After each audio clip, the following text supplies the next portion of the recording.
Good evening, dear friends of Open Lithuania Foundation. It is a great pleasure to welcome all of you today because we start second cycle of Rethinking Europe discussions with our dear guest from Sofia, Professor Ivan Krastev.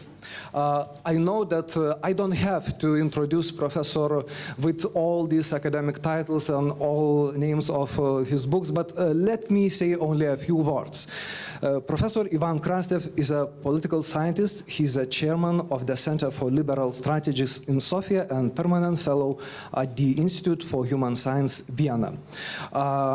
His latest book in English, After Europe, which was published in 2017, and I strongly believe that such book will be really important for our discussion. Good evening. My name is Donatas, and I'm very glad to see so many people here today inside the House of Open Lithuania Foundation. This discussion is organized in company with European Humanities University, so thank you also. And as we, together with Aurimas, were preparing for today's discussion, we thought about two main topics to focus on. So the first one is the idea of united Europe and its future, and the second one is interconnected, but it's the future of the liberal democracy. And also, what can be done? It's not just, you know, I guess, and I hope that we gathered today here not only to discuss what's wrong, but also what to do and what we can do, all of us. And of course, we are ready for unexpected questions. We will give floor to you to ask, to discuss, and if I may add, please join our discussion as soon as possible, because it is not a matter of three guys between. Yeah. And so I would like to start with the question that it's in my head for a very long time, and it's related with two recent books that I've read about Europe. The first one is, of course, yours, dear Ivan.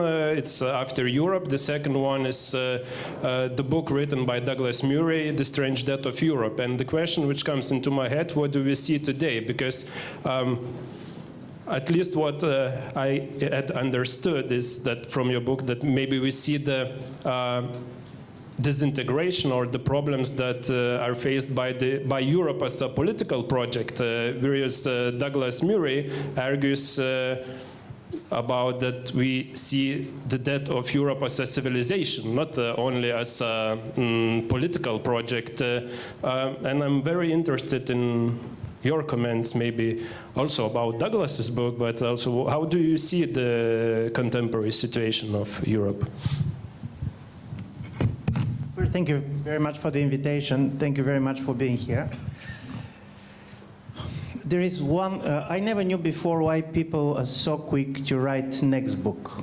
And now I know, because you basically try to limit the discussions on your previous book.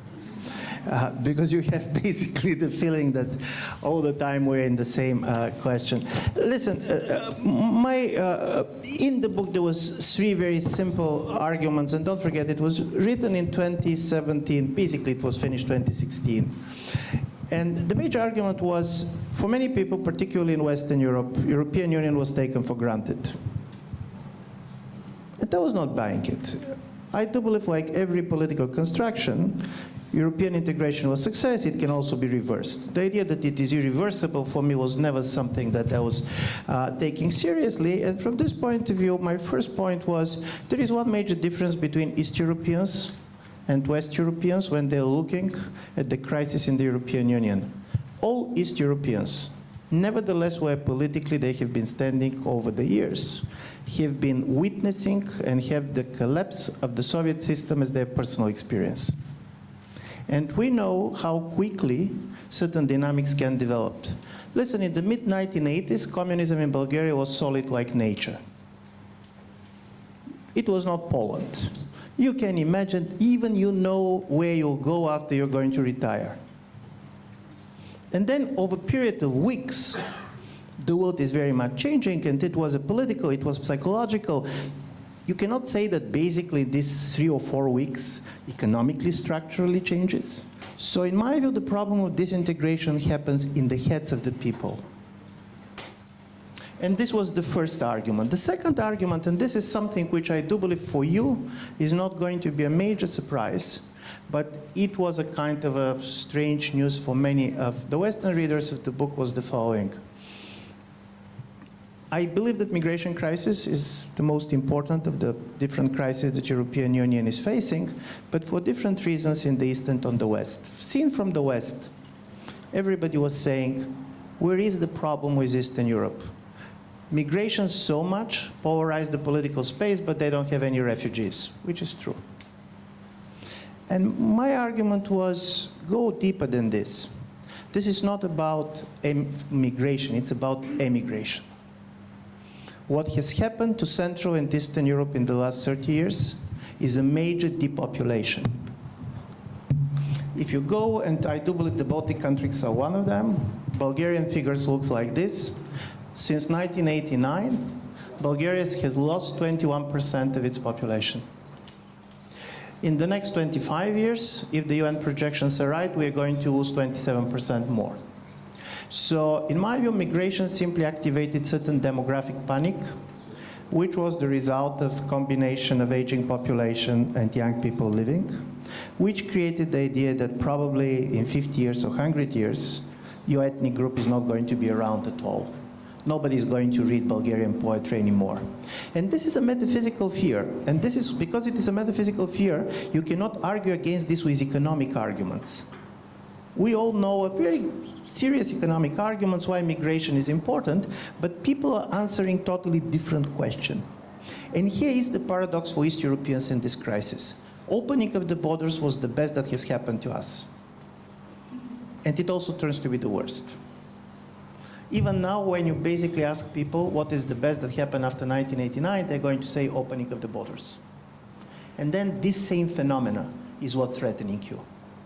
And this is quite important because otherwise people are not going to understand exactly the fact why you have so much nervousness in countries which are not doing economically bad, because unlike southern countries which have a major economic problems, listen why Greece is so politically unstable, you don't need much imagination to ask about. You're just seeing what is happening to the Greek economy. Greek economy lost 1/3 of its GDP. This is like Russia in the 1990s. So people are losing job, unemployment, but why Poland? Poland has for 27 years economic growth every 3 months. This is one of the longest in the European history.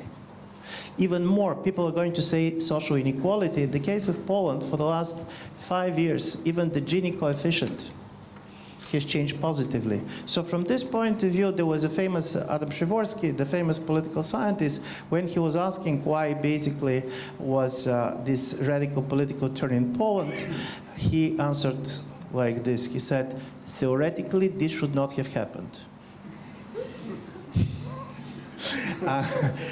So I'm saying this because also there were 3 other arguments which I want to make before going, because just to know where I'm coming because going to the civilization.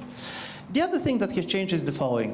In 1900 or 1913, before the World War I, there were 2 Europes. There was Western Europe and there was Central Europe. And where there was the difference between the two, one was quite ethnically homogeneous, and this was the Western Europe. And the other was very much culturally diverse, and this was Central Europe.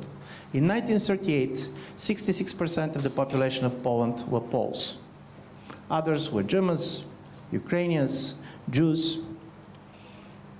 Now, more than 97% of the population of Poland are Polish. This is true for all Central European countries. We didn't do it ourselves. The ethnic cleansing came from outside. But the story is that now you have 2 Europes again. One is ethnically homogeneous, and this is Central Europe. The other is becoming much more ethnically diverse, and this is Western Europe. Just to give you the figures. Compare Hungary and Austria next to each other. 4% of the population, of the citizens of Hungary today were not born in Hungary. But all of them are Hungarians being born in Transylvania or basically in Serbia. 16% of the citizens of Austria today are not born in Austria. This is the higher percent than in the United States. 50% of the students in the Vienna schools do not have German as a first language. So why I'm saying this? Because one of the interesting, and in my view still not understand nature, of the very strong nationalistic wave coming from Central and Eastern Europe is that this nationalism is not so much, and this nationalistic rhetoric meant to build a wall on the borders between Serbia and Hungary, so for example, foreigners not to come. It's about building a rhetorical wall between Hungary and Austria, so people are not going to go. Hungary has lost more population in the last 8 years than after 1956. Young people are leaving for good, not for political reasons. By the way, not that they're running from Orban. This is not true. But simply they want a different life. They want to change something. They see different opportunities. Moving today is not it was before. Before this was a one-way ticket. Now it is not. But as a result of it, for everybody, and we know it very well with Professor Ignatov in Bulgaria, when you're living in a place where people are exiting, three important things are happening. First, even if you are personally successful in a society which is basically depopulated, you have the idea of a collective failure, rightly or wrongly. Most of the people who are living outside of our countries has a worse life than the one they would have here, particularly in the Baltics, but it's true even for Bulgaria and Romania. But the very fact that all your friends or some of them are leaving makes your staying problematic. Secondly, and this is very important, governments discovered two things. And they discovered that you don't need repression anymore because those who don't like the situation most, they will not vote, they will leave. So paradoxically, you never had a critical mass of people for change. And this is particularly true in Central and Eastern Europe, where the young population is a very small demographic cohort. If you talk in electoral terms, the young voters don't matter.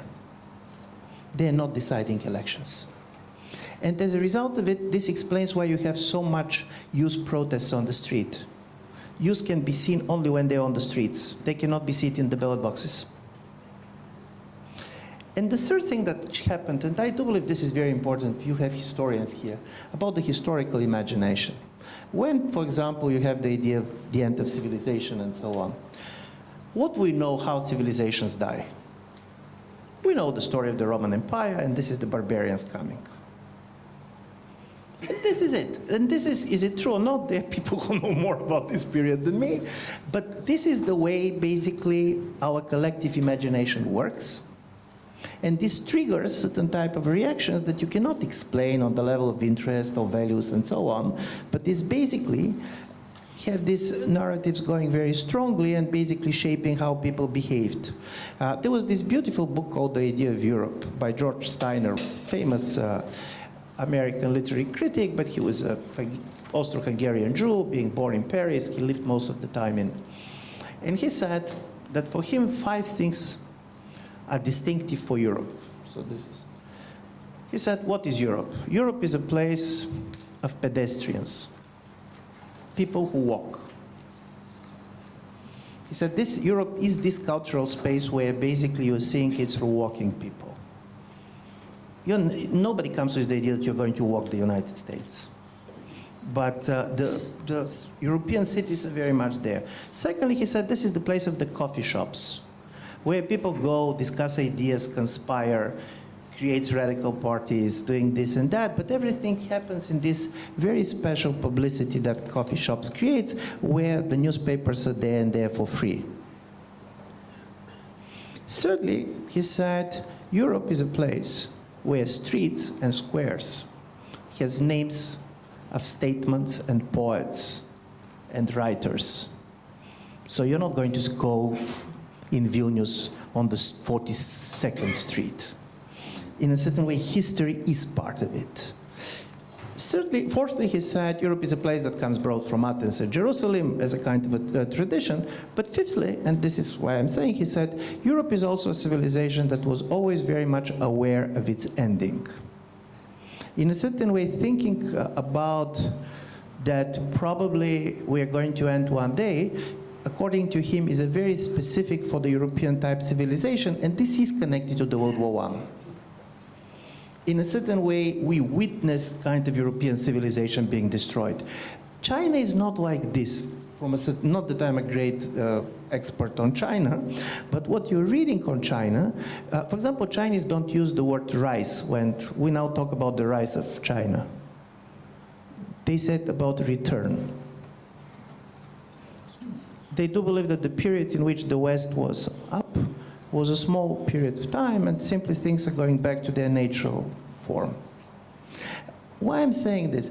This idea of end, of death of civilization, is a very important part of the European discourse born out of the World War I.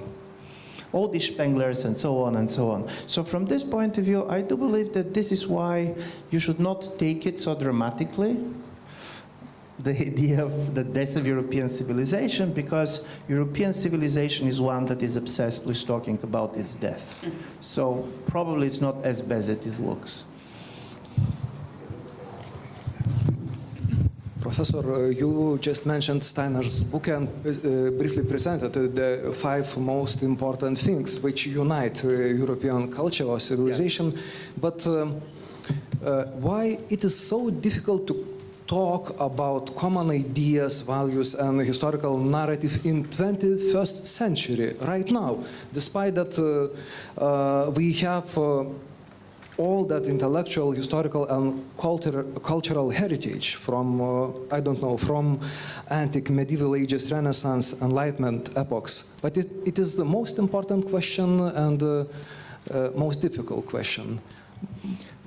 I agree, and probably I'm going to say something trivial, but in biology, it's very well known that you have, if basically your eyes are going to be kind of divided, and with one eye you see something moving, and in the other something not moving, you remember only thing that is moving. Part of the problem of the world understanding itself in the 21st century is that we see only things that are changing. We basically have the feeling that people are totally mobile, that people move all the time and so on. Do you know that in France, 40% of the population lives, works, and dies less than 40 kilometers from the place where they have been born? So from this point of view, there is one world that is changing very much, but this is not changing with the same speed for everybody. We always had the feeling that the way, and to be honest, most of the people being part of these discussions and being interested in these questions are people who have a life which is, most of these university people. How many of the people here do not have university education? Not a single one. And as a result of it, basically we assume that most of the people basically are like this, but it's not. And one of the things that has happened is, paradoxically also because of social media and other things, you have a much more fragmented world than ever before. The decline of the nation states made it very strongly, because we are lacking some of the most important common experiences. To be honest, one of them being war. It's good that we are lacking it, but nothing integrates society more than war. Nobody can explain the civil rights movement in the United States in the 1960s, not taking into account that it was during the World War II, when the blacks and whites have been dying together under the American flag, that you have the feeling of being included in the nation. The school is also very different, because basically, and this is quite interesting, we normally believe that the schools is one of the major instruments for social mobility and integrating, but you have more and more different types of school, private schools. From this point of view, of course, the United States is a classical example of this. The difference between the best American universities and kind of an average American college is kind of bigger than the difference between New York and Sofia. And from this point of view, we still continue to insist that we're living in the same world, but we're not doing this. Also, when you see even in economic terms, the level of social inequality is quite staggering. So what is happening is that for a certain period of time, because of the very big speed of changes, We have been seeing also this part of society that have been changing with all these kind of contradictions and others. And then suddenly, you have basically a very strong message coming from those who said, stop it. We cannot tolerate this change anymore. We are destabilized, we don't know who we are, we're losing our identity. We want basically the world to stop. And from this point of view, the interesting story about most of the populist discourse today is that it's not about future. You're promising people to go back to a certain past. Different parties have a different idea which was the best time that we have lost. But in a certain way, the future is not something to be discussed anymore. I'm going to end on something. I was interested what people read. I was always very much interested in this. And here is an interesting observation based on something that I was trying to study. In order to understand how difficult it's going to be for the United States to get a common vision for the future, you try to compare what people are reading in the Silicon Valley and what they're reading in Washington. You have the political elites and you have the technological elites being critically important. Politicians read history and political biographies. So the major question is, in which period we are back? Are we in the 1930s? Are we at the 19th century? Silicon Valley people believe only old science fiction, when the science fiction was positive, not dystopian. So it's the end of the 20th century type of a science fiction. So for them, the idea is where to start from the beginning. I was very much surprised to see that in a certain way, this is why disruption is so important for these people, because they don't believe that things should be improved. If you see what these people are collecting, they're going to buy an island, or you want to go on a new planet. You want to start from the beginning. You want to have a totally different project. So now imagine that you're going to have a political project that should be renegotiated between the Silicon Valley and the Washington. And I'm using this as a metaphor for two of the most part of the elites.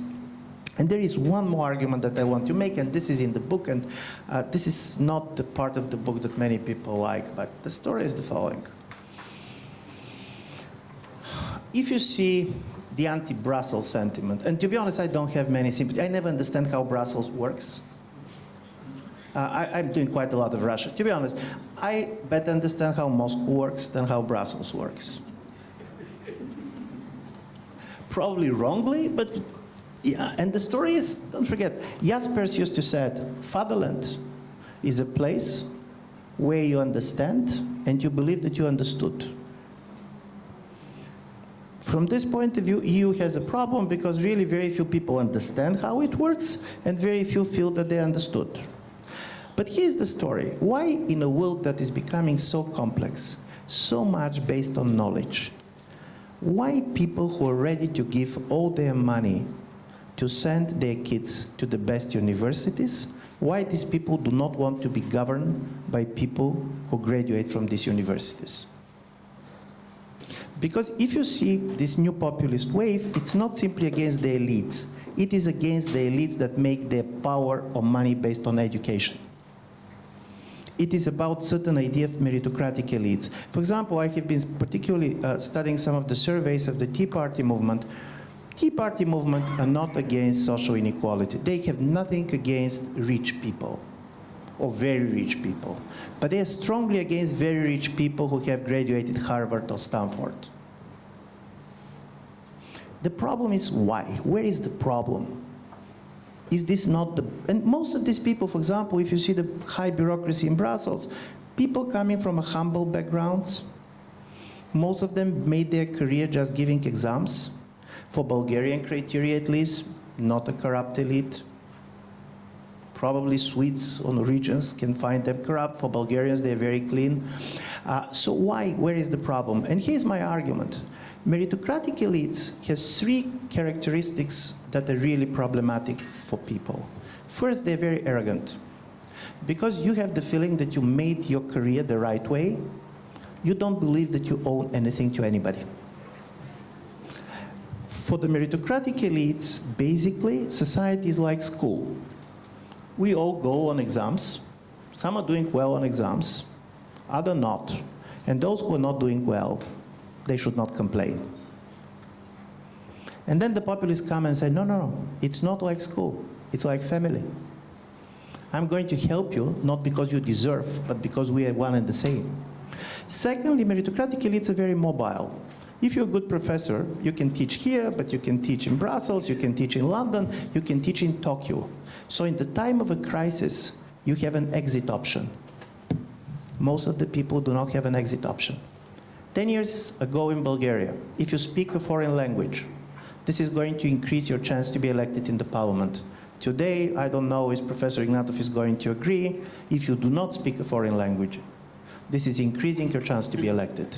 And the logic of the people is not so absurd as it looks. The logic is, listen, this one does not speak foreign language, he has nowhere to go. So in a certain way, I can rely much more on him. So the problem with the meritocratic elites is like the problem with the highly paid professional footballers. You're buying them, and while they're winning, everybody is admiring them and praising them, but if the team starts losing, they cannot expect pity, because they're foreign to the town. They don't have relatives, they don't have friends, they're not rooted in this place, and the only thing that gives them legitimacy is victory. So from this point of view, in the time of crisis, nevertheless, that meritocratic elites, in general, are much more competent and, in my view, better prepared for these complex times in which we are living. They end up as more illegitimate. So while everybody talks about the crisis of European Union as the crisis of democracy, and of course there is a lot of this and it was discussed, I do believe we see also particular crisis of trust in meritocratic elites. And this is globally, but in the European Union it is even more important, because basically the legitimacy, this idea of the output legitimacy about which political scientists like to talk, is very much based on this. You speak about the ideas and that they are not just something, they matter in the public sphere. And after the fall of the Berlin Wall, there was the idea of the end of history. Now we know that it didn't succeed, the history didn't finish.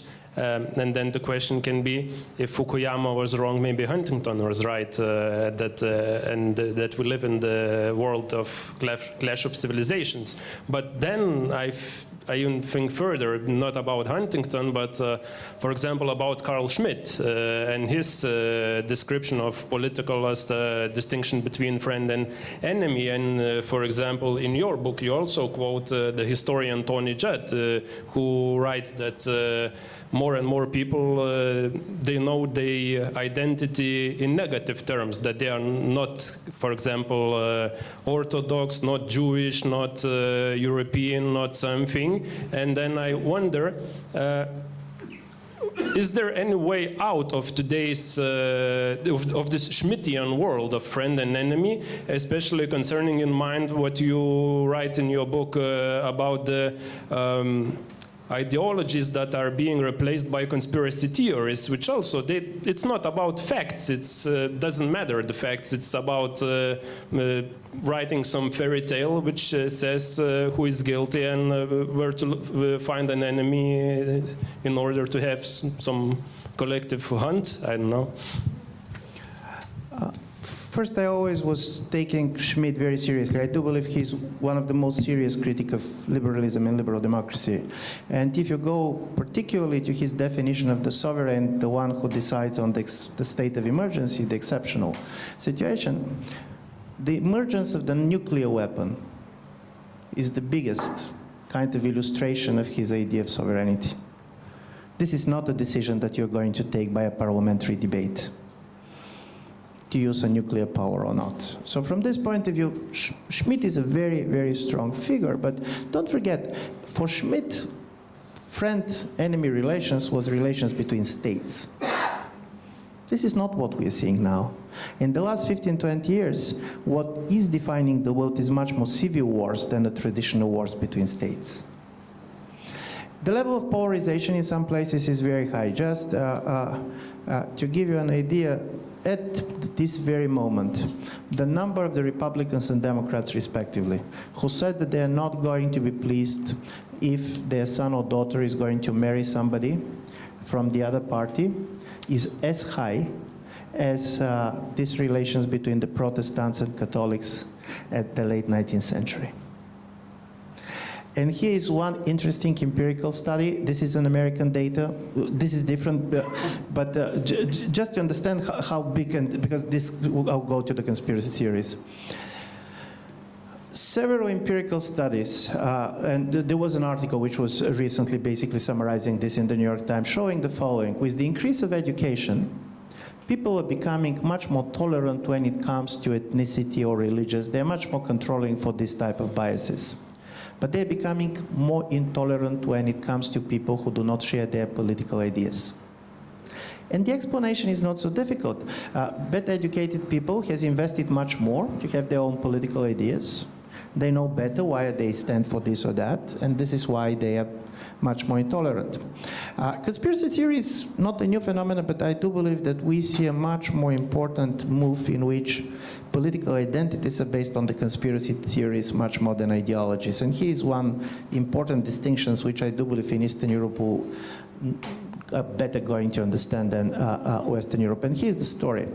In a certain way, communism is also conspiracy theory, because Marxism is telling you the story, who is guilty and so on, but there is a normative dimension. There is a future dimension.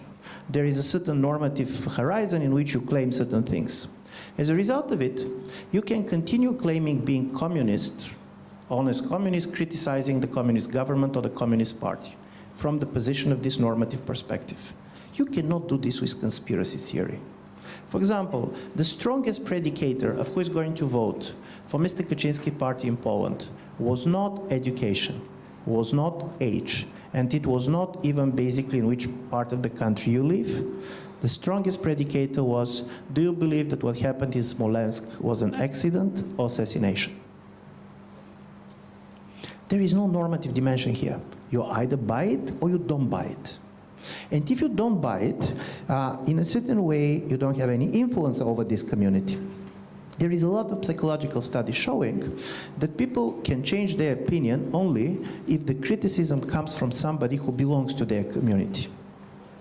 So this is why, for example, ex-communism was so important for the delegitimation of communism. Because it's one thing basically to be attacked from outside, it's totally difficult to be attacked from inside. But this attack and disagreement from inside is not possible when political identity is based on conspiracy theory. The moment you stop to buy the conspiracy theory, you're not part of the community anymore. And to be honest, this is true for the right, this is true for the left. In a certain way, if you see basically also how quickly people stop disagreeing on certain facts simply because the moment you start to do it, you're going to be excluded. And critical thinking is becoming very problematic in the conspiracy theory age.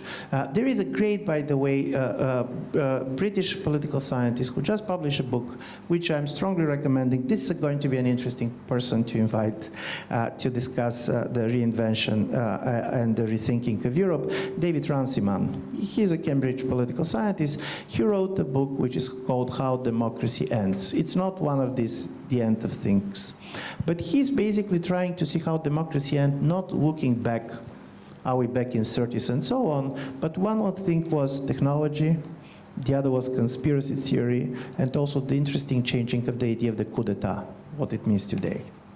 I'm saying this because this is a major different idea of how political identities are based.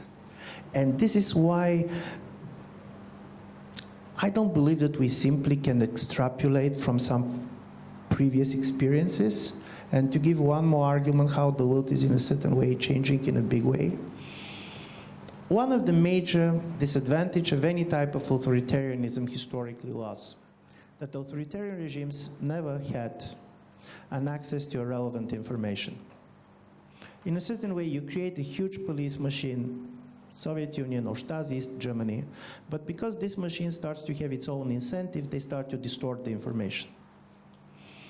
And you have it, and you basically listen to everybody, but at the end of the day, you don't understand anything. This is changing with the big data. In a big data, you're going to have authoritarianism in which you don't have police informers anymore, because we're informing on ourselves on a daily basis. Any moment you're going to buy something, you're talking to the phone and so on, and it's not about personally, you're not governing through understanding individual, but through understanding basically information flows. This is a type of authoritarianism that is a new phenomenon. And from this point of view, China is something that is really interesting and to be studied. From this point of view, when people are talking a lot about Russia and so on, Russia from this point of view is a very traditional place. China is not. And how it happened that if 5 or 10 years ago, new technology, social media, was very much perceived as empowering people, and then suddenly we start to recognize that probably disempowers. This is, in my view, the questions that are directly connected to the problem of liberal democracy, but also to the problem of Europe, because these new communities and identities we're talking about, they're online identities. I don't have a mobile phone. As a result of it, I'm not part of social media and so on. You cannot imagine the difference between me and my colleagues when you start discussing what is happening. And the difference is that they have a huge intensity, because before we're going to meet, they have read 50 tweets. And I don't know, even if somebody had been kind of criticizing me because I didn't know, I was not very much kind of overexcited. So from this point of view, you have a political life which is based not on consistency, which is typical for ideological age, but on intensity. This is when people, for example, criticizing the populists, that they change their position every day, they're relevant to how the modern voter is facing and basically shaping his choices. He does not remember yesterday. There is no yesterday. There is only today, and the problem is how intensive you are. Today we talked a lot about populism, and while reading your book, I found a really important question. While most observers ask how populism can be vanquished in any view, the more opposite question is how to respond to its banality. So how can we respond to that question which was raised in your book? Okay, let's start with a joke, which is going to be the only thing that is going to remain with you out of my conversation, because it is a Swiss joke, and there are not many of them, but it's a methodological one. And the joke is the following. There were 3 boys, 8, 9-year-old, the German boy, the French boy, and the Swiss boy, and they discussed where the babies come from. And the German boy said, they're coming from the sky, and parents find them in front of the door, and the French boy started laughing. He said, this is ridiculous. Of course, they come from the bedroom. And then the Swiss boy became very nervous. And he said, do not generalize. It's different from canton to canton.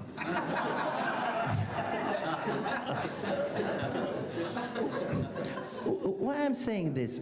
I'm saying this because populism is a problem. The way we talk about populism is a problem too. We try to come with a general explanation for very different phenomena. Obviously, there is a general trend which goes on, and you can come cultural issues versus economic issue. There was this famous Harvard study that was done. But in a certain way, if you want to respond to something, the response is always going to be local. For example, people are putting very easily, for example, Poland and Hungary when they talk about the rise of populism of Central Europe. And there is many similarities when you basically see dismantling of the independent centers of power, be it judiciary, attack on the media. But you know, when it comes to corruption, they're totally different regimes. Hungarian regime is very corrupt, and in a certain way, corruption is part of the way the regime functions. Mr. Kaczynski is not a corrupt politician. You can like or dislike him, but it is not what is driving his policy. He's very ideological, he's very conservative, he's very reactionary, but he even didn't have a bank account till some years ago. So from this point of view, if you try to believe that this is absolutely the same phenomena, and you're trying to say, oh, this is like Trump, and this is like this, and this is like this, you cannot respond. So from this point of view, if you want to respond, the first thing that should happen is to try to understand the driving forces in this very concrete society and in these very concrete groups. Because there are similarities, but there are dissimilarities. We were talking about, for example, in Italy, for 10 years, the economy was not growing. And of course, the financial crisis hurt Italians. And of course, you have a lot of youth unemployment. And if you're a young academic in Italy, the only way to become a professor is that your professor should die. And the professors are living longer and longer. And then basically, you have a huge amount of real migrants. I mean, you have refugees. You see them on the street, even more. Some of these people, because they cannot work, you see them on the street all the time because they're even not working, so basically here and there. So when you talk about this, is one story. And when basically you have the same phenomena based on the same anti-immigration rhetoric and others happening in a different country, it's different. And I do believe that this is my first story. Basically, don't try to come with a general explanation and with a general response. It's never going to work. Secondly, I do believe that one of the two major mistakes that are made in analyzing the phenomena is because the modern world is preoccupied with the economy. So everybody is trying to come with the economic explanation, and I have been listening to many people said basically Mr. Orban is going to be destroyed because he did this or that. Listen, his economic policy after 2010 crisis is not as irrational as it looks. He decided to save the Hungarian middle class that have borrowed in Swiss francs, basically the foreign collapse. If they have been basically on the market level, were trying to pay this money that they have borrowed, 1 million of the Hungarian middle class was going to be done. But as a result of this, he made two assumptions. One of them was important, and he was right. The other pushed him into the direction which I don't know to what extent he was expecting to go. So in 2010, he decided that foreign investors are not going to leave the country, nevertheless that he's putting additional taxes and so on, because they made so much money in the previous period that they understand that they should pay a higher price for this. And he was right. None of the major investors left Hungary. Nevertheless, that particularly on the banking sector and the retail sector, he put a special taxes that were very much targeting the foreign investors. But because of the fear that if he goes back to the IMF for money, he's going to be punished for this changed his foreign policy. He turned to the Russians and the Chinese as an alternative source of funding because he was afraid to go there. So this is why, in a certain way, in my view, it's very important to see how it worked in this concrete context with these concrete people. And the certain thing that for me is very important is, no, it's not that the economy is going to destroy these regimes.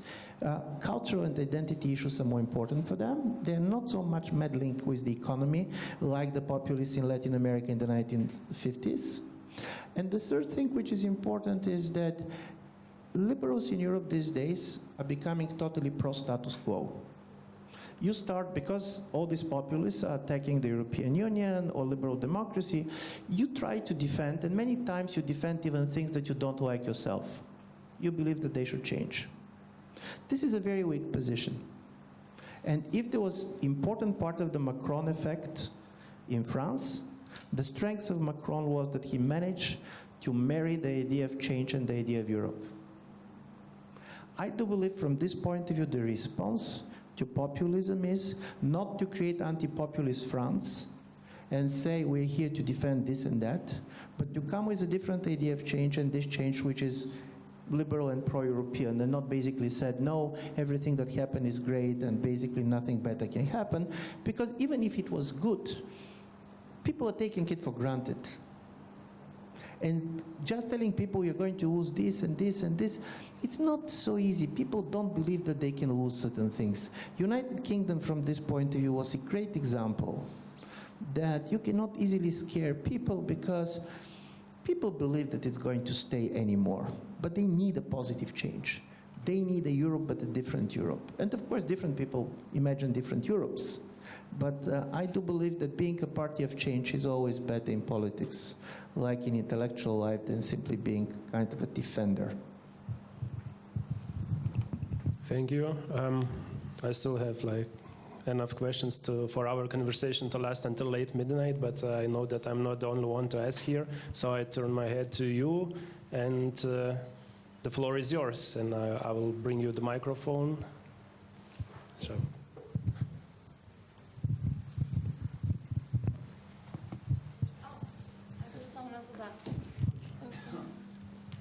Thank you very much, sir, for coming here and sharing your knowledge. I wanted to take your attention to migration crisis. My dad is a journalist, and he has been working in the Middle East for a really long time. And I've been volunteering in the UNHCR. And there is one big problem that I saw, and I made a little comparison, and I want your perspective on this. In the Middle East, we see that the majority of the refugees are going to already improving countries, but not to Europe, excluding Germany. There has been discussions that if refugees are really integrated really well to the country, it can help the country's economy. What is the problem with Europe, in your perspective, that the refugees are not really totally integrated? For example, in Lithuania, I went to Caritas, and they told me that most of the refugees are leaving the country. And the main reason was disintegration. So in your perspective, what is the reason behind this? If I'm clear enough. No, you're very clear. Let's try to answer. And first, if we're talking about numbers, the refugee migration wave of 2015 is not as impressive as if you're going to believe if you're reading the news. There are more refugees in Turkey than in the whole of European Union. So obviously we're not talking simply about numbers. We're talking about other things. And here is what makes it, here one of the reasons is what I started with, ethnic homogeneity. You're coming, listen, when you go to London and migrate, you're basically, there is a hosting community of your own people which is helping you basically to integrate and so on. And this is one of the major driving forces when you see where people emigrate, particularly people from very poor countries. The major places that they decide to migrate to is where there is diaspora. And this is Paul Collier and others, this is a well-documented, story. By the way, there is also things which defined the waves of migration, which was a major surprise for me. One of the biggest migrant destinations for Bulgarians turned to be Spain. This is not an obvious destination, particularly if you keep in mind that it continued even during the financial crisis, where there was a very high levels of unemployment, and the construction sector that was basically getting most of these people. Why? It appeared that climate and culture are very important when it comes to the immigration, to refugees and others. Secondly, for Central, you go to bigger places. One of the major mistakes being made in all of the countries is when they started to send refugees to the rural areas. In order to be integrated, you need these bigger urban spaces in which you're going to find place for yourself. And from time to time, there was a scene on the Bulgarian television that was, for me, kind of really heartbreaking on both sides, because there was a Syrian family who was sent to a Bulgarian village, and you have all the villagers protesting. And listen, this is amazing. So the Syrian family was father, mother, and 4 kids. The village was 82 persons, and there was no kid being born in this village in the last 15 years. So theoretically, you believe this is a good idea. But it's only theoretically. Because basically there is nobody for the kids, and there is nobody for the, in a certain way you start to feel, and both sides, and one of this old Bulgarian lady who said, listen, I want to die in the world that I know. It's not to live. It's not about I want to live in the world that I know. I want to die in the world that I know. I'm saying this because the problem with immigration, four things has changed. And in the book, I'm making an argument which is the following. Immigration is the new revolution of the 21st century. And this is very radical because it is based on the world which is interconnected, which is totally unequal, where people know very well how the other part of the world is living. So the frame of comparison has totally changed. And many people realize that if you want to change your life in one generation, better change the country than try to change the government. This is rational. We East Europeans have been doing it ourselves, so there is no reason to be surprised that other people are doing this. But then comes the story of when this is happening, the question is, are people coming from the culture that you know or not? Poland, who is extremely negative to any type of refugees running from the wars, coming from Syria, at the same time they have almost 2 million now Ukrainians working as a labor migrant. Not much a big problem for anybody. So how to do and how to deal and integrate people with a different cultural perspective is particularly important if you have made as part of your own political culture that you're going to respect the cultures of others, which means that you cannot go to a classical assimilation from a previous periods. The human rights standards, that one of the best things that has happened is making integration not easier. And thirdly, which is going to be a surprise for you, the richer the country is, the more welfare you have. And paradoxically, it's much more difficult to integrate, because I was trying to compare how these same Syrians are integrated in Turkey and how they integrated in Germany. In Turkey, who integrates people is the market and the families. The state is not very much present. There is around 3 million, basically, people being around in Turkey. Out of them, only 400,000 are in kind of refugee camps and others. Others, you're going to see them through kind of a black markets and so on, but they're part of the everyday life.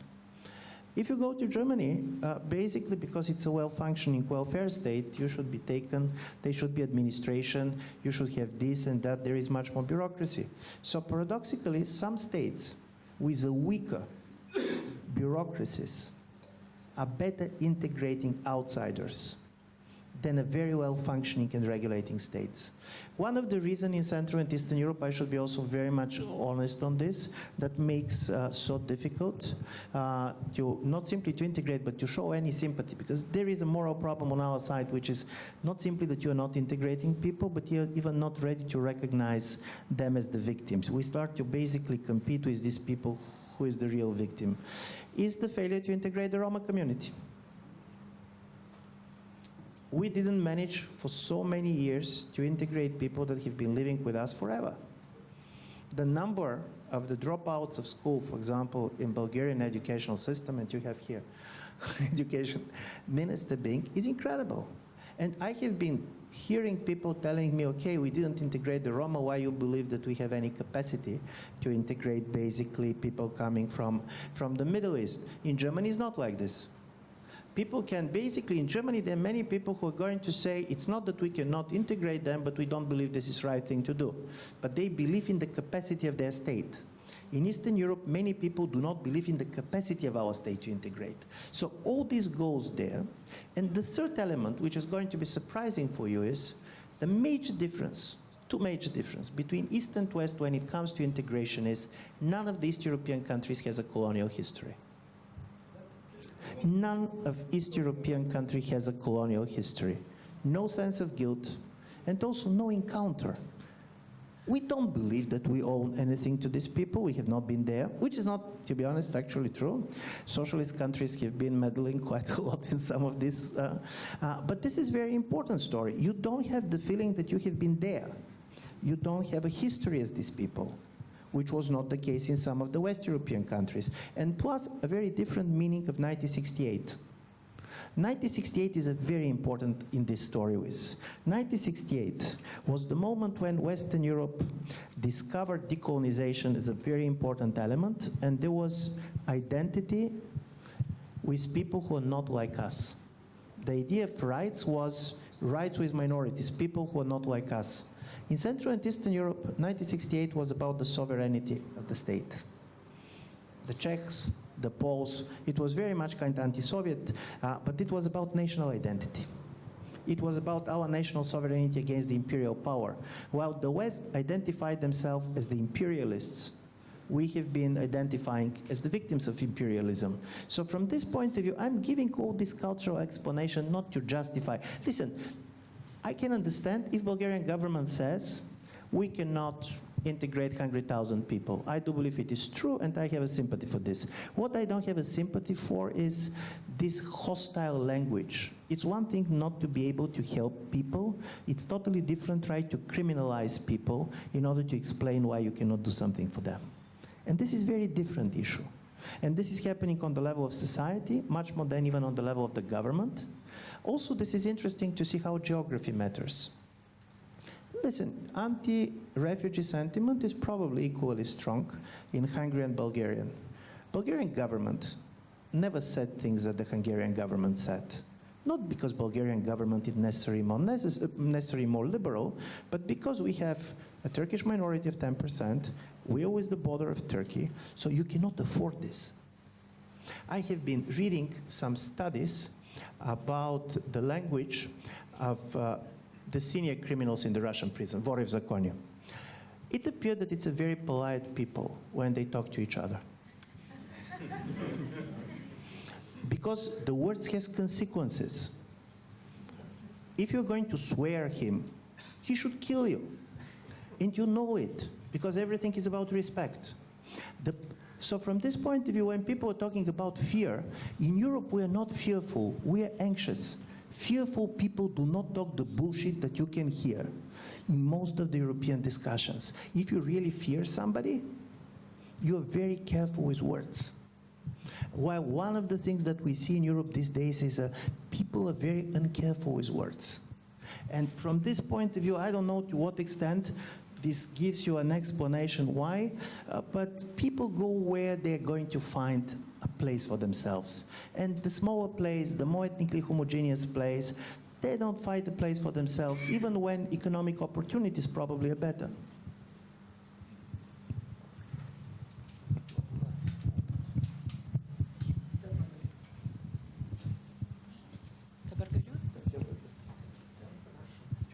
Well, thank you very much for your inspiring lecture. I actually would like to ask you and to contemplate a bit on the other boundary between Western and Central and Eastern European countries, which I think is very important. And so far I did not hear you mentioning that word is religion and the role of religion in the societies, comparing Western European societies and Central and Eastern European societies, where religion, particularly the national churches, have a very strong word in societies and their lives, and also relating to the attitudes towards migration. Religion also has a very important saying. So what would be your idea? How can religion be placed in all these debates about Europe and what is going to be after Europe? Okay, thank you very much. It's a great question. First, I'm going to refer those of you who are interested in this in a recent study that was done by the Pew Research, which was a survey of religious attitudes all over Central and Eastern Europe. I mean, Central Europe plus the post-Soviet space without the Central Asian republics. And this was a comparison, the same study had been done in 1991. Because answering you, I'm going to come with a most favorite statement of any political scientist. It's more complex than it looks. First, I'm not a great specialist on religion. Isaiah Berlin used to say that in the way some people do not have ear for music, he does not have an ear for God. I'm probably on this side. And this is very much also based on the fact that unlike some other East European countries, in Bulgaria, religion was not particularly strong factor. But there's three things that you're going to be interesting answering your question. When it comes to the refugees, the strongest anti-refugee sentiments is in the most secular country in Europe, and this is the Czech Republic. 70% of the Czechs identified themselves as secular. Where comes the difference between East and West is that in Germany, the churchgoers, the Catholics, active Catholic believers, are twice less likely to vote for Alternative for Germany than the average German. Basically, the Catholic believers are not going this way. In Poland, the active churchgoers are much more likely to vote for peace than the secular people. What I see is the interesting development, particularly, and now I'm talking much more for the Catholic Church, because in the Orthodox Church, and there are people, Max knows much more about me, but normally in our countries, religious identity was very much national identity. This was historically, and this is also part of one of the differences of the Orthodox Church, where basically the Tsar is above the Patriarch. You can start to find this in some of the countries like Poland, where basically Polish continues to be a Catholic country, but their Catholicism is becoming much more national. The universal dimension of this is starting to disappear. And this is connected to a very important fact. When you ask yourselves why Pope Francis, being the biggest advocate for support of refugees and others, is doing there, and why some of the Catholic churches in Eastern Europe are not there, keep in mind one empirical fact. Only 1/3 of the Catholics in the world are living in Europe today. Catholicism is not a European religion anymore. So when he thinks about refugees, he's thinking about all these Catholics from Latin America who are trying to cross in the United States. While the Catholic churches in Europe, I mean particularly Eastern Europe, because this is not the position particularly of the German Catholic Church, which was the strongest supporter for Chancellor Merkel when it comes to the refugees. But I'm saying this because one of the interesting stories that is happening in Europe, and I find this in a certain way worrying, is the following. The idea of Europe was based on two different types of universalisms coming from left and right in the post-war period. One was the universalism of the Catholic Church. It's not by accident that the Christian democratic parties and their leaders have been the founders of Europe. The other was coming from a kind of the Marxist tradition of the social democratic parties in Western Europe, which was kind of a post-national, proletariats from all over the world, the working class solidarity, more important than the national solidarity. Both of these universalisms are now in crisis. Catholic churches, particularly in Central and Eastern Europe, becoming much more national churches than universalist church. And if you see how the working class vote migrate, this is the biggest migration in Europe. All of them migrated from left and center left to the far right. And I do believe this is something important to be discussed. How globalization paradoxically weakened universalism and basically cosmopolitan identities. Is it by accident that the most cosmopolitan person that we know, Kant, was famous for not leaving his town? To what extent that the fact that people know each other much more makes it much more difficult for them to imagine the universal world to which we all belonged. So this is it. Of course, there are differences between the churches. Churches are also very much imitating each other. For example, Bulgarian church very much changed its political role for the last 2 or 3 years. Some of the states are using the churches also as a source of influence. This is also true, but for me, this is more important. The universalist message coming particularly from the Catholic Church cannot be seen in some of these countries. On the other side, and this is the last because it's factual, you know that recently the Bavarian government suggested that there should be crosses being put in front of all public buildings in order to keep the cultural identity of the state. The first person to protest was Bishop Marx. Of course, he's always joking with his name, but this is the seniorest German bishop. He was the head of the European conferences of the bishops, who basically said, don't do this. Don't provoke people. Because for the church, the major divide is between believers and non-believers.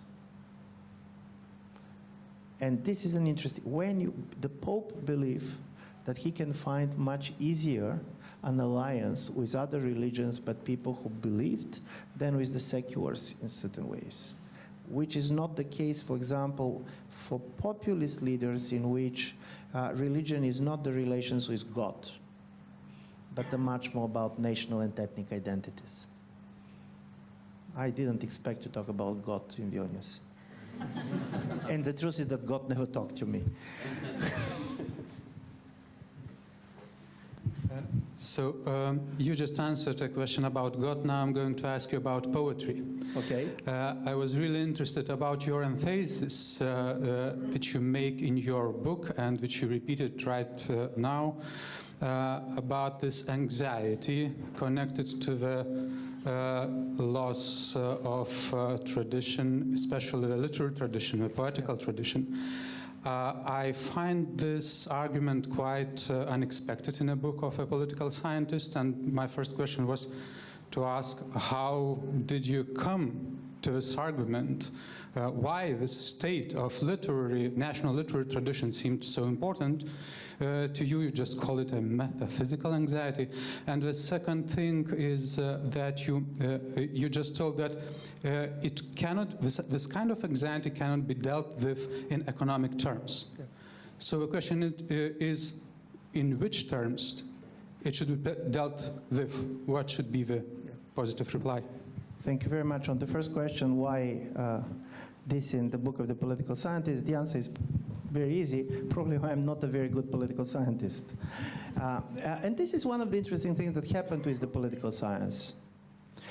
Political science, very much like all social sciences, is trying to be perceived as a very rigorous science. So the language that we start to use is very much mathematical language. And if you basically, particularly if you go on the American political science, you're going to see very much of this.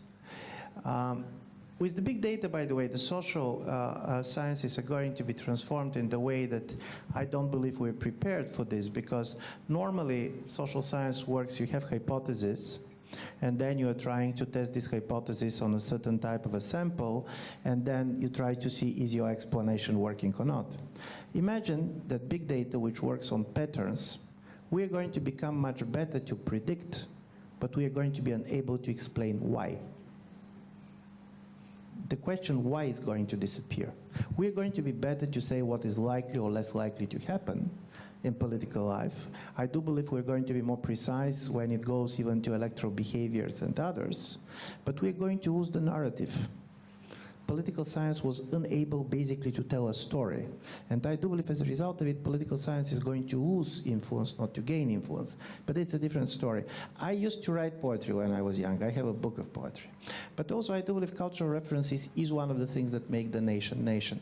In a certain way, nation is probably a group of people which can respond to a certain cultural references. You basically assume that when you're going to use this reference, this group is going to understand what you mean. Because it was part of the national canon, because it was part of a certain experience, because this is how basically you have been socialized. And one of the difficult problems with, for example, the younger generations, particularly if you are basically trying to teach in a different national context, is that there's three things that you basically very difficultly do these days. First of all, jokes. Because, for example, most of this, for example, particularly all of us are full of the Soviet time jokes. The only place that you can use it is basically on the retired professors meeting. People don't understand. Plus, you have, of course, the political correctness story. And this is also very interesting. And it is interesting not because it's a different sensitivities. This is becoming a major problem for generation. East Europeans, we have a very, particularly in the Balkans, we have a very specific sense of humor, which has some of its particularities. But I always believe that this is explanatory and it helps, and when it is got, and you start to understand that for the younger generation, first, they don't get it, but secondly, they don't like it, to be honest. It's simply different senses. I'm not blaming them. They could be even right. I was trying yesterday to make in a public talk an argument.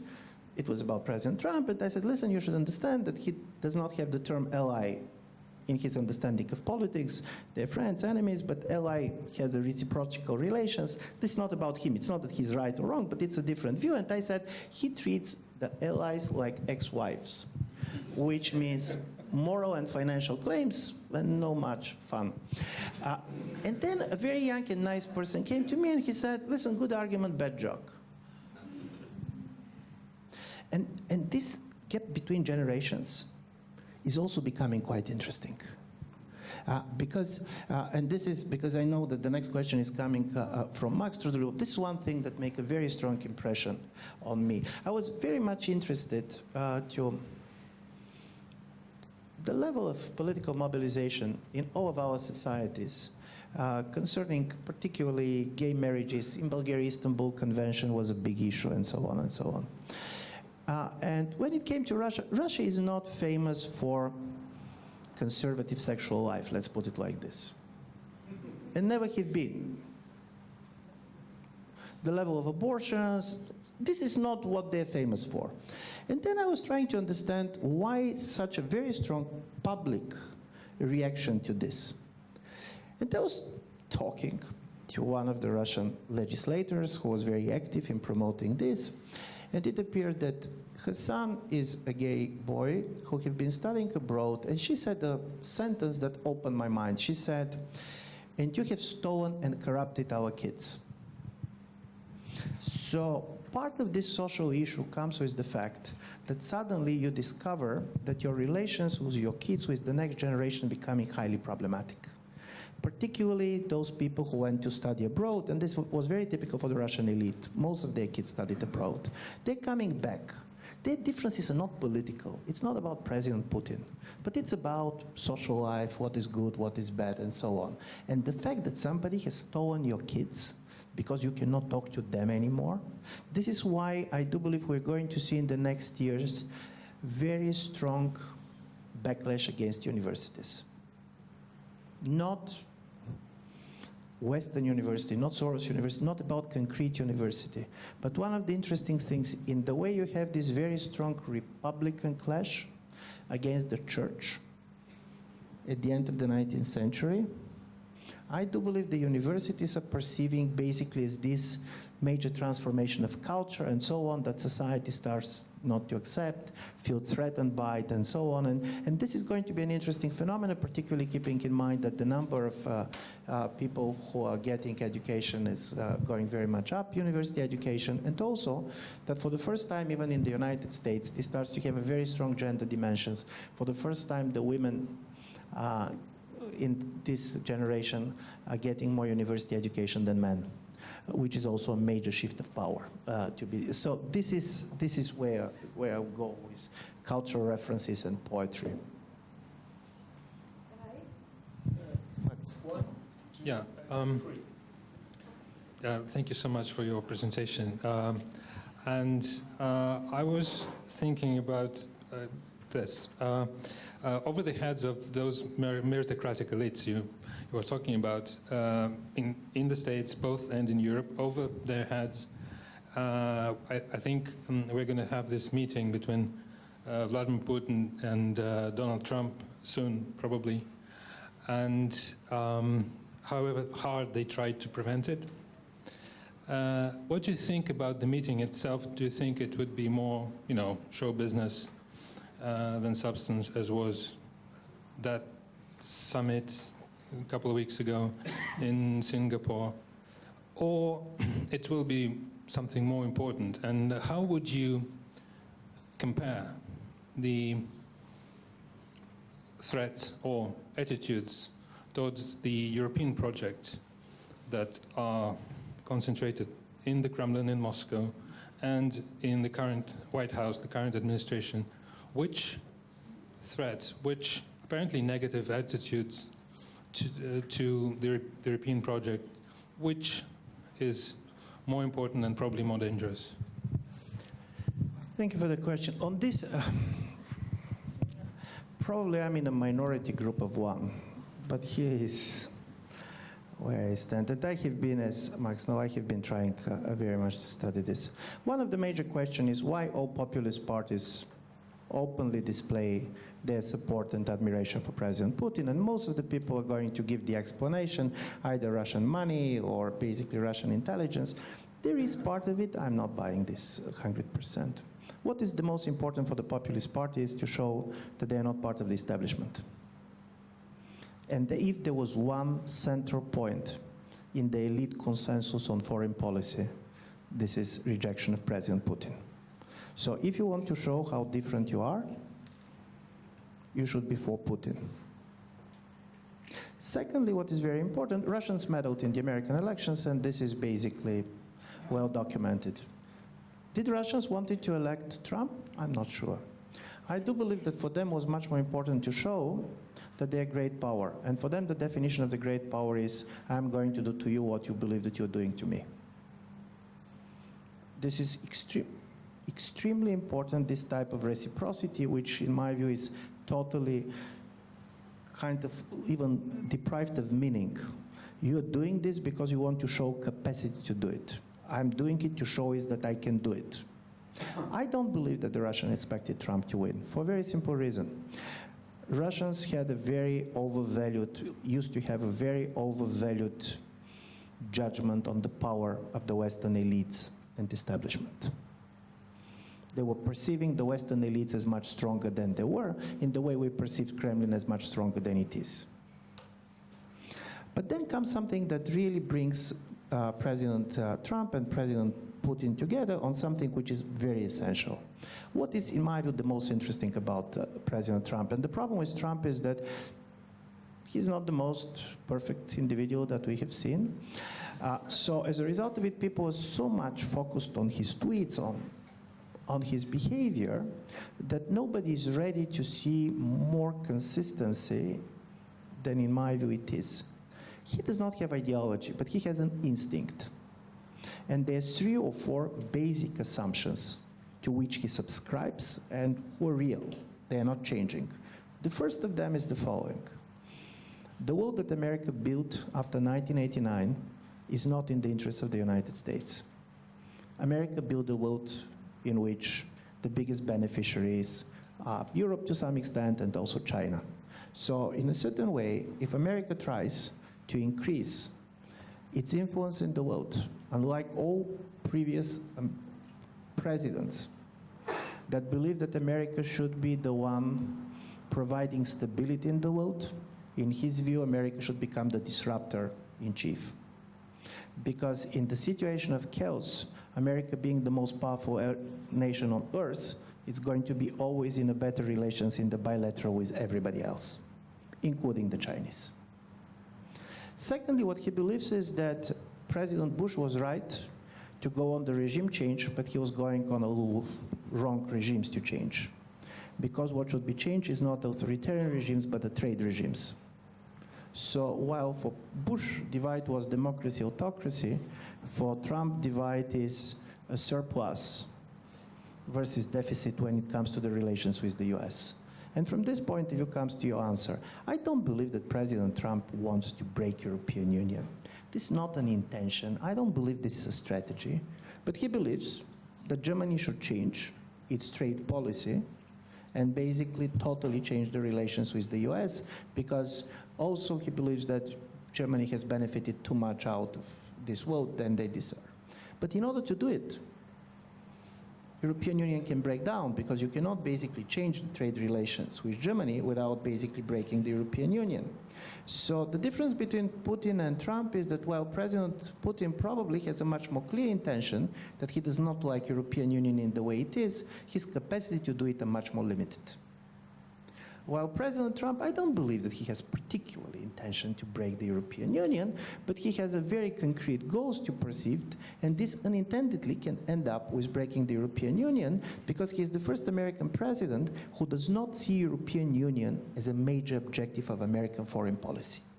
So this is not a conspiracy theory. It's not that he wants this, but he wants different trade relations with Germany. Germany is saying, well, we cannot negotiate with you because we are part of the European Union. He said, okay, if it is not on the level of the European Union, then I'm going to put you to negotiate with me. Then comes also one last aspect of your question.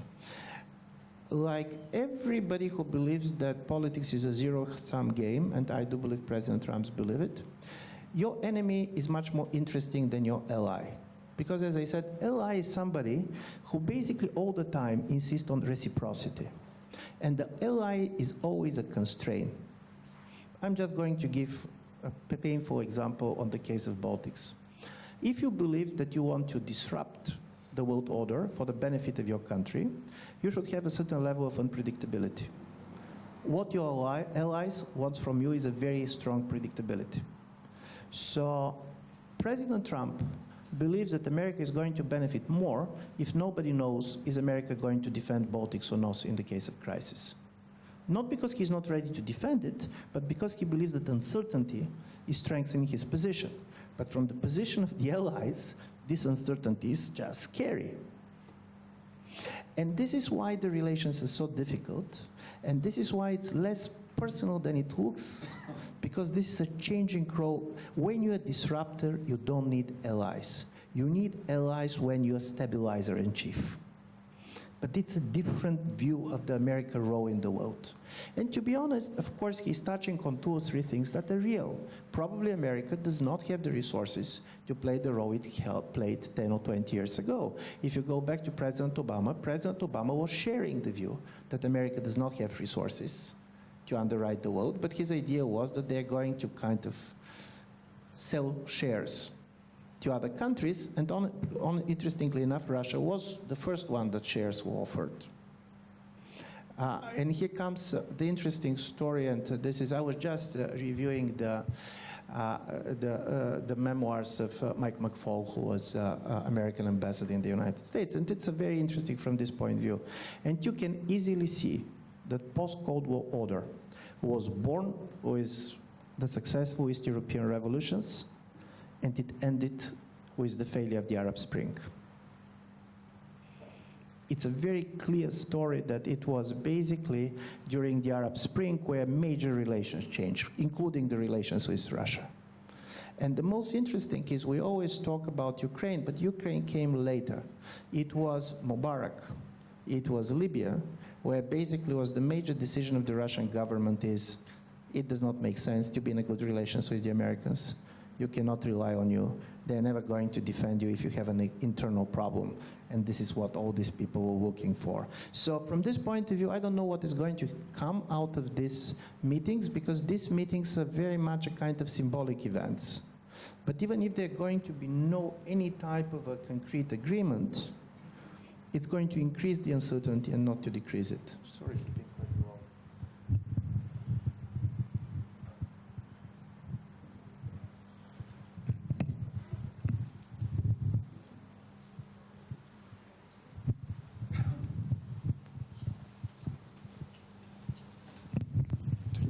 Thank you. Good evening. I'm Italian, and I would like to ask, because you mentioned about Italy, if Italy can be considered a laboratory on new political era, and because there is in a big country of Europe, there is identitarian populistic government which is showing different ways to act in policy. And then another question is joined to the first one, the impact of social media to break down the regime disinformation, I would call it. And if this can be associated with Christopher Lasch called the rebellion of the elite. So the elite, the intellectuals elite, are not anymore online with people thoughts, people belief.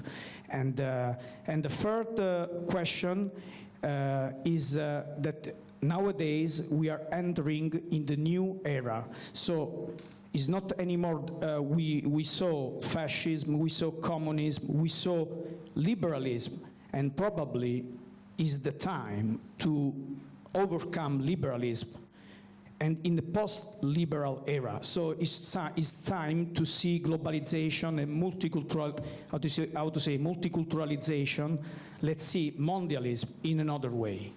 Thank you. Thank you very much. Listen, on Italy, I'm sure that you know more than me. But I'm going to make just one argument, because Italy is very interesting. On one level, it is representative, on the other, it's not. Because economic performance of Italy is really dismal. And it's not about financial crisis only. For many reasons, Italian economy have been underperforming for a very long period of time. So from this point of view, Italy is in a slightly different position than most of the other European economies. But what is very interesting about Italy is that you have two types of a kind of populist mobilization, and I'm not using populism in as negative terms as many people.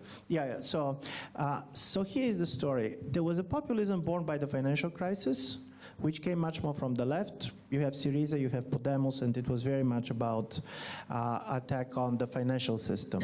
And you have basically the one being born by the migration crisis. What is interesting about these two types of a populism is that they had a different logic.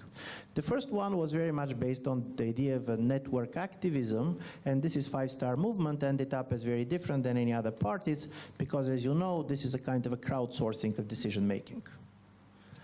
In order to be supporter of the Five-Star, you go, you have your password, you go on the platform, you vote on certain decisions, and basically your representatives in the parliament are just a technical figures obliged to vote what the majority of the party members want. It never works like this. It didn't work like this also in Italy, but this was a radical experiment with different type of politics. And then you have a classical anti-immigration politics organized around the figure of the leader, Salvini. Okay, here is my kind of a not very optimistic prognosis.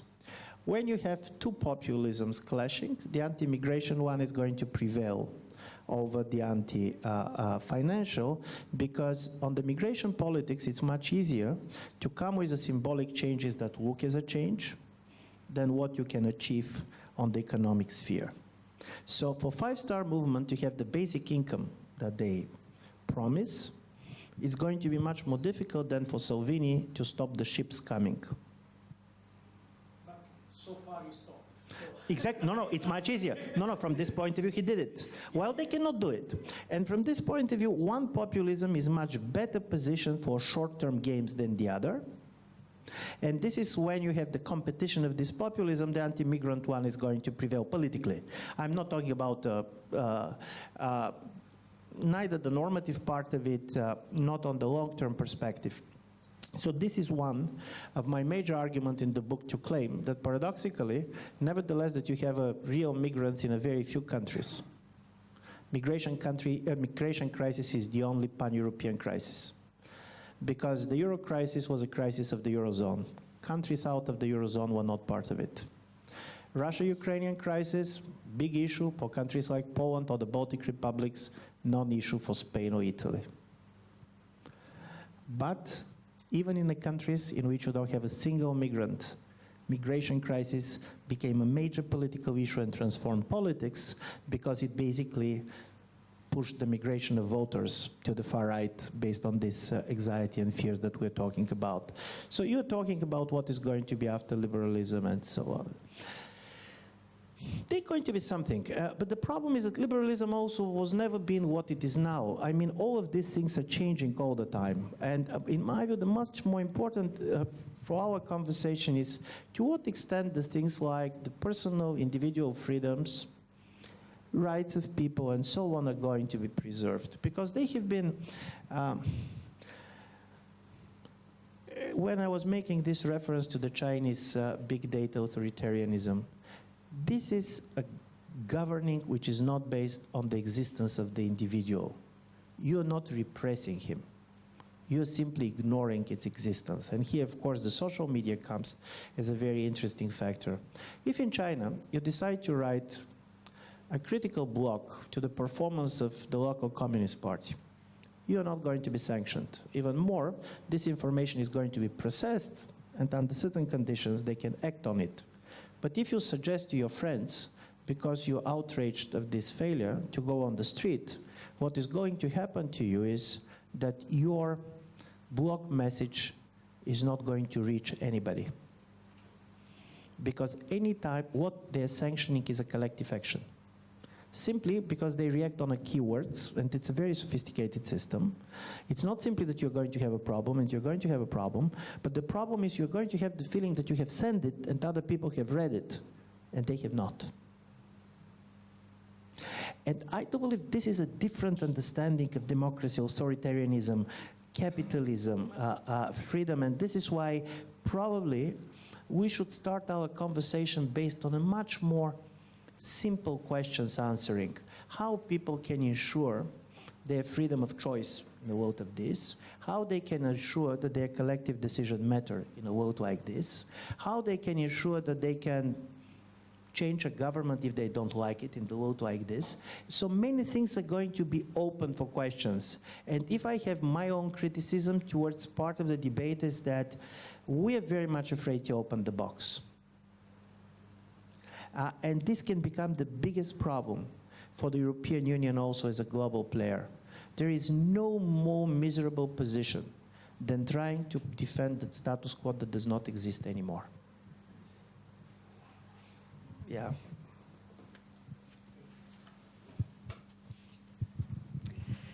Well, I haven't read your book, and most probably I'm not going to read it, because my taste is in between New York and the Silicon Valley, as you said, sort of a little bit varied. The thing is, you are a very good and very interesting speaker, that's a fact, and thank you very much for that. When I found the invitation to come and I read the subject of the discussion, I felt a little bit intrigued, and I shall tell you why. My age allows to understand very well. I understood, and I do understand very well now, what it meant and what it means to be after the Soviet Union. So the intrigue is, we spoke about different global problems, European problems. What do you mean by after Europe? Well, for example, imagine I've been doing something for a very long time, and then I say, I'm bored, I'm tired, I quit, and I say, after me the deluge. Is there a possibility to say, after Europe, the deluge? Thank you very much. This is a good, my answer is going to be less interesting than you expect. Authors are never the authors of their titles. And in a certain way, the book was read as a very kind of a radically pessimistic book. In fact, it is not. I'm first going to give one national defense and then trying to tell you what I mean after Europe. There was a study being done trying to compare the relations between the economic performance of societies and their state of optimism. And it appeared that the Bulgarians are the most pessimistic. We're total outliers. In The Economist, the title was The Optimists, the Pessimists, and the Bulgarians. Just to give you an example, in the United States, it was done 4 years ago. When you ask people, are you doing better than others, like others, worse than others, basically society should divide on three. People who are better than me on statistics are going to explain you how it works. In the United States, 32% of the people believe that they're better than they are. In Bulgaria, 24% believes that they're worse than they are. So, but saying this, the title of the book that I suggested, it was a stupid title, so this is why it was called Perhapsburg. And the Perhapsburg was that I do believe that first, history is open. After Europe means that European Union in the way we know today is not going to be the European Union of tomorrow. First of all, personally, I'm of the generation which very much identify with the European Union. If something is going to go wrong for me, this is going to be a personal loss. But secondly, I do believe it's very important to try to imagine that there's going to be something different. We still don't know how it's going to. By the way, we don't know the borders of this European Union. We don't know the political natures of this European Union. But this is the discussion. And secondly, the last part of the book is making one message which for me was optimistic, while basically people didn't read it probably like this. I said, listen, ever since the French Revolution, everybody had a good reasons to explain why the Habsburg Empire should collapse. But they didn't collapse for 100 years, and even more. Many historians claim that if it was not for the war and the defeat in the war, they can even have been survived longer. So from this point of view, this is why I'm quoting Rilke in the book, who speaks for victory. To endure is all. The very survival of any political project is the major source of legitimacy. Why we take the nation states for granted? By the way, do you know how small part of our historical time the nation state is there? Particularly in our part of the world, we have a nation state for just a small period of time. But we take it for natural form of human organization because it has demonstrated its capacity to survive major political crises. I do believe that the survival of the European Union is going to be the major source of legitimacy and not the realization of one or the other project of the EU. So from this point of view, this is where kind of my optimism comes from. After Europe means also that Europe as a political continent and we as Europeans, we also as a European culture, are going to see, of course, decline of our influence in the world. This is fact. This is fact because some of our ideas succeeded. Paradoxically, this was the fact that others adopted some of the Western ideas and so on that make the non-Western world more successful economically, politically. Demographically, of course, Eastern Europe is very much shrinking. This is a reality. Should we mourn about this? Personally, no. I don't feel like this. But we should recognize that the world is not what it used to be. And this is why, for me, the idea of the change, that instead of trying to be paralyzed by the idea that the world is changing, and because of this populism of fear, which I do believe also President Trump represents, you're not going to return America power from the 1950s. Never American GDP in the world is going to be in the same relations to the GDP of others like it was after the World War II.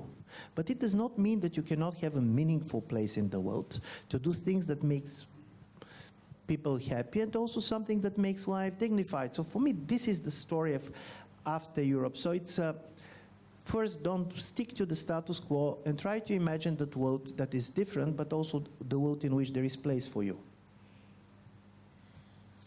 Unfortunately, we are running out of time, but if you don't mind, we still have an opportunity to discuss one very last question.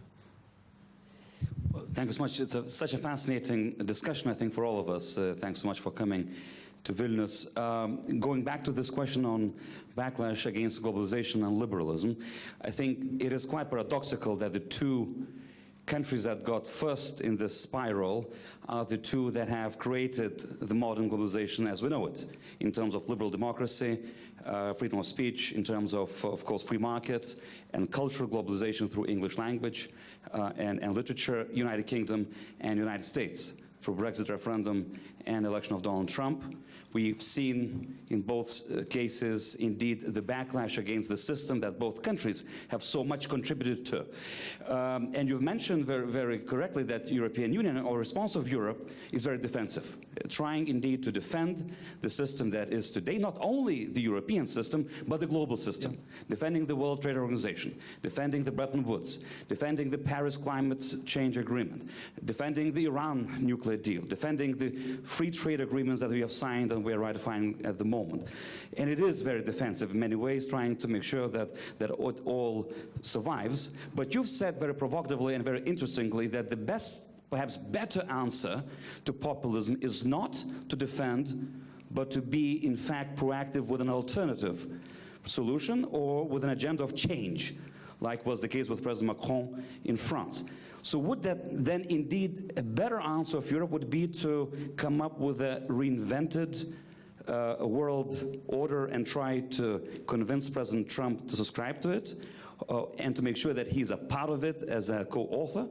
Or is it still better for us to try to cling to that world order without which we currently cannot see ourselves? Tonight, as we speak here, at the same moment, the European leaders are dining, just as we speak at this moment, and discussing the same issues: migration, Russia, Trump, and of course the future of Europe. If you were there at the moment, what would you tell them? To be absolutely honest, I don't believe that they wait for me at the moment, because they should talk to each other. But you're making a very important question, just on the trade issue, to give you an example.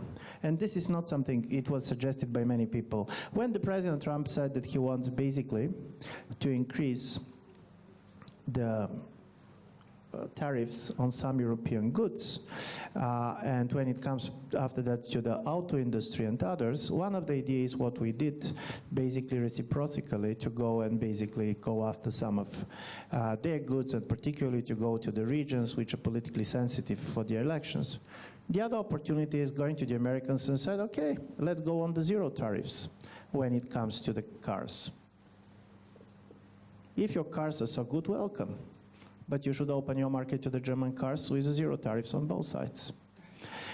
And in my view, this is something that Europe is lacking, I mean, politically on unpredictability, because in order to defend the world order, we basically said there were three assumptions on which we go. One is, by the way, very popular among the liberal internationalists when it comes to the international relations, who said, listen, the institutional infrastructure that we have created is resilient. It can even survive in the absence of a liberal leader. For example, John Eikenberry is going to make this argument very strongly. To be honest, I'm not very much sure in this. For example, in Germany, after the elections, there was this idea, okay, let's try to get China, who is also very much beneficiary from the current world order, and use them as a partner for basically trying to protect certain type of a globalization that we do believe is also beneficial for us. And it sounds well on paper, but then you start to realize the following things. As a result of it, you also see a very strong infiltration of the Chinese companies in the technology sector of Germany. You basically, in order to keep them part of this defense coalition, should not criticize the unfair trade practices, but they are not beneficial to you in a long term. So instead of becoming an ally, you can become a hostage. And of course, Europe does not have the power to change the world order of its own. And I do believe people made a very bad service to Chancellor Merkel, for whom I have a very high respect, trying to tell her you're going to be the new leader of the free world. She could not do it. She does not have the capacity to do it. Germany is not a military power, full stop. And from this point of view, to pretend that military power doesn't matter even in the trade relations is not true. Because when Poland is going to decide how to shape their relations with this and that, they're always going to keep in mind that you can have the American military presence, but basically Germany does not have capacity to defend you. So from this point of view, in my view, this is a very difficult conversation. And one of the things that European Union, in my view, should do is really to change its kind of a totally defensive position and try to say, okay, you all guys, I mean President Putin, Mr. Trump, wants the world to change. We also want the world to change. And we go in this direction because the interesting story is that the legitimacy of all these people comes that they play disruption, but none of them offered any alternative. Any alternative. For example, one of the major, problem in my view the Russian foreign policy has today is that part of the strengths of Russian foreign policy was a certain level of unpredictability. With Trump in the White House, Russia lost monopoly over unpredictability. If before everybody is waking up and saying what President Putin is going to do, now with Mr. Trump in the White House, nobody bothers to ask this question.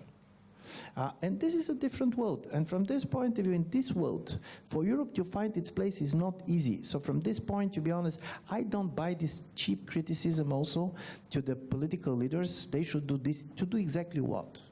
But at least they should not do shit, as Obama used to say. For example, this absolutely tiny, idiotic nationalism, which you're doing just to show to your domestic public that you can create a problem. And believing that creating a problem is a demonstration of the capacity to be a sovereign state. This I find as a highly problematic. And nevertheless, that there is a trend, there is a crisis. I also don't believe this is a one-way street. For example, imagine for the moment that on the European elections, the opposition in Poland is going to prevail, which is not to be excluded at all.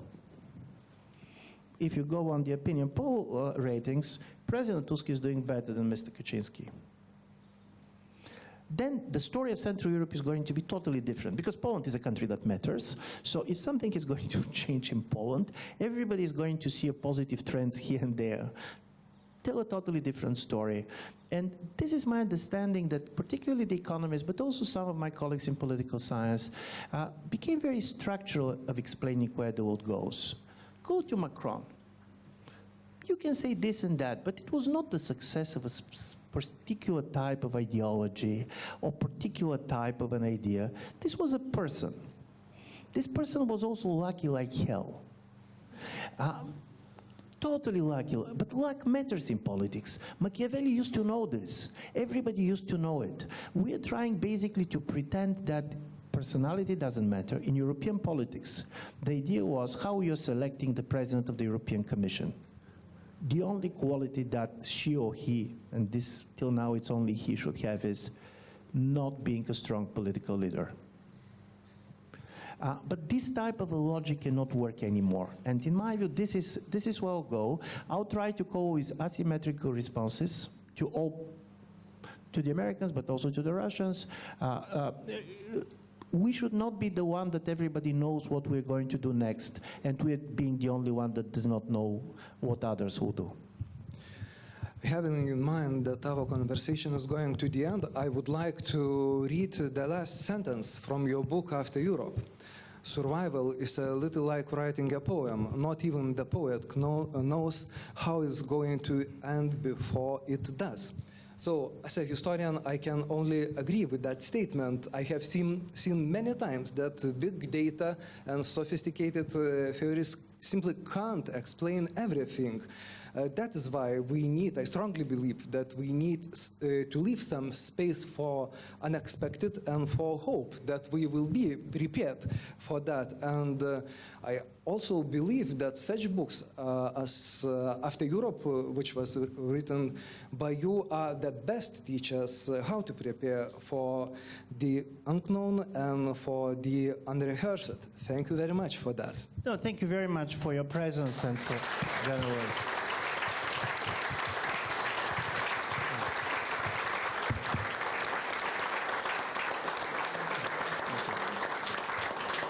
Tolstoy has a great saying, at least this is how Shklovsky quotes him. He said, the marriage, the day when they get married, is not the end of the story. This is the beginning. So thank you very much.